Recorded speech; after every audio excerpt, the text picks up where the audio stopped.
everybody doing? Thank you very much. Thank you all. Looks like a pretty crowd here today. That'll be a lot of fun. Everybody having fun at SeaWorld today? Yeah. Is everybody having fun at SeaWorld today? Yeah. Oh, you're all sleeping or something. Anyway, it's great to be back here at SeaWorld. It really is. It's going to be a great show, I think. We have some cats here today we've never had here before, and probably some of you will never see again because of how endangered they are. I'm pessimistic. I think they will come back as we do a lot more work in the zoological world. And speaking of that, if you don't mind me saying it just about 2 minutes here, I'd love to do this because I believe so much in what these parks do, whether it's SeaWorld or Busch Gardens. And recently we know about some of the issues on the TV with some documentaries I'm sure you've seen on there. But a lot of you don't know the history about Jack Hanna. I came to SeaWorld for the first time in 1973. This park, I think, opened in 72, 73. I was the first one here with my little girls. One was 5 and one was 3. The other one hadn't been born yet. And I had the honor of being the director of the Central Florida Zoo, which was called the Sanford Zoo back then. Well, I'm from Tennessee. I married my cousin. Nobody knows that either. But anyway, but in all seriousness, I heard about this. Being raised on a farm in Tennessee, I said, whales, this is amazing. I got to take the girls there to see them.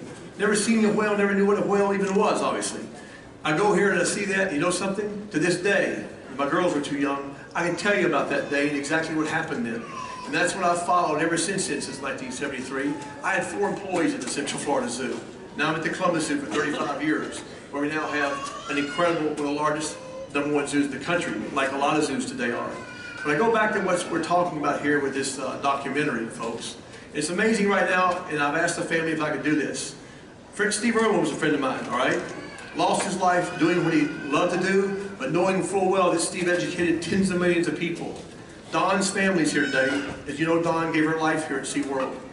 Dawn did what she loved to do. Her family loved what she did. I'm not going to have them stand, they're right over here to my right. Does that say much about what they think about SeaWorld and what Dawn gave to all of us learning about it? You know, thank you very much. And I can't get emotional because I knew Dawn. I did a memorial service here at this park. But folks, let me tell you something. You got to remember what happens in SeaWorld. This is just SeaWorld, by the way. This isn't Busch Gardens. Over 350 million people have come to the SeaWorld parks since their founding. That's almost 500 million people. So you start breaking that down on how those lives were affected by those people that saw the whales, or the dolphins, or the manatee, or the turtles, or the birds, and the list goes on and on and on. Or how about the people, how about the animals that they rehab back in the wild? And it's documented, by the way, folks. They don't talk about the money they spend because you know why? It's in the millions of dollars. It's not in the hundreds of thousands, millions. And history will show, I'm pretty old right now, so I've been around quite 41 years in this profession. But history will show you all that one species especially, and that's the manatee, thanks to SeaWorld and what they've done for this manatee. And by the way, how many manatees died this year, everybody? Do you have any idea? It's been in the papers. Over 700. How do you lose 700 animals when there's only about 2,800 to 3,000 left? You can't have that happen every year. So I was here filming about 15 years ago, maybe a little longer than that, about 15. I was filming the park, doing our animal adventure shows, and I saw the manatees back in here. They were coming in just by the drove. I don't know because of red tide or how cold the weather was, whatever, they were here. There was no room anymore to hardly bring them in here anymore and rehab the animals and get them back out in the wild. I went back to Columbus, Ohio. I told our board, I said, you know something? We're going to raise some money because Ohio is the second largest supporter of the Manatee Foundation in the country. So I knew we had lovers of the manatee up there. So we raised about $15 million. We built a beautiful manatee rehab center. Why did I do that? Because I learned it here at SeaWorld. Why did my folks come down here 3 years ago to go to Busch Gardens to learn about how to build an African velt? That velt, by the way, I don't know, Rob, what was it, 35 years old, 40 years old, the velt? That's the African velt built in Busch Gardens. They were one of the first ones in the country to ever build an African velt. We now are opening one of the largest African velts in the world. It took us 3 years to build, and on May 23rd. All of our people spent their time over at Busch Gardens designing, watching what they do. I could go on and on and on for you about what these folks have done for not just the whale or the manatee, and I could list hundreds of other ones. And that's what you're not hearing about. That just seems the way that this world, especially our country, our news media tends to work today. But I think you'll agree with me. What's happened here, we can't let it stop. SeaWorld will be stronger than ever in the future.